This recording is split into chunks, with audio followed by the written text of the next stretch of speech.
এক সময়ের বন্ধু হঠাৎ কেন শত্রু? বিএনপি জামায়াতের সম্পর্ক নিয়ে এমন প্রশ্নই ঘুরপাক খাচ্ছে। জামায়াতের নেতারা বলছেন রাজনৈতিক প্রতিপক্ষ হলেও বড় কোনো সংকট নেই, কিন্তু তাদের হুঁশিয়ারি প্রতিহিংসার রাজনীতি করলে বিএনপির পরিণতিও হবে ভয়াবহ। আরএফএল গিজার মানে চটজলদি পানি গরম, বিদ্যুৎ বিল 20% কম। আরএফএল গিজার, উষ্ণ পানির পরশ। যুগপৎ আন্দোলন, সরকারের ভাগাভাগি সবই করছে বিএনপি জামায়াত, কিন্তু নির্বাচন যত এগিয়ে আসছে দুই দলের মধ্যে তত বাড়ছে দ্বন্দ্ব। ফ্যাসিজমের কালো ছায়া বাংলাদেশ থেকে যায়নি।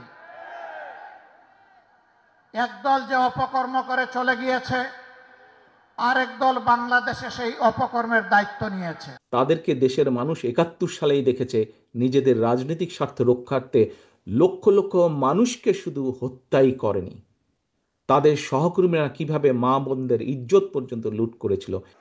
জামায়াত ও বিএনপিকে সবচেয়ে বড় রাজনৈতিক প্রতিপক্ষ হিসেবে মেনে নিয়েছে, কিন্তু এটি কোনো রাজনৈতিক সংকট নয় বলে মনে করেন নেতারা।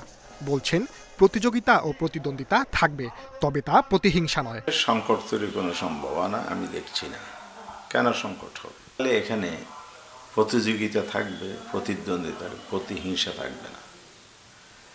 প্রতিহিংসা পরায়ণ হয়ে আগে যারা রাজনীতি করেছেন তাদের পরিণতি অতি সম্প্রতি ২৪ সালের ৫ই আগস্ট আমরা দেখেছি। জামায়াতের মন্তব্য, গত ১৫ বছরে বাংলাদেশে ডামি ইলেকশন হয়েছে, প্রতিযোগিতা না থাকলে নির্বাচন হয় না। যে আওয়ামী লীগ কিন্তু নির্বাচন করেছে, কিন্তু নির্বাচনে কোনো প্রতিদ্বন্দ্বিতা ছিল না। কেমন এই আমি ডামি নির্বাচন। বিএনপি এবং জামাত তারা যদি গণতান্ত্রিক পন্থায় প্রতিযোগিতা করে, তো সেখানে তো অন্য কিছু চিন্তা করার দরকার নাই। গণতান্ত্রিক প্রক্রিয়ায় প্রতিযোগিতার মধ্যে অন্য কিছু ভাবার সুযোগ নেই বলেও মন্তব্য করেন নেতারা। Sajjad Hossain, independent news, Dhaka.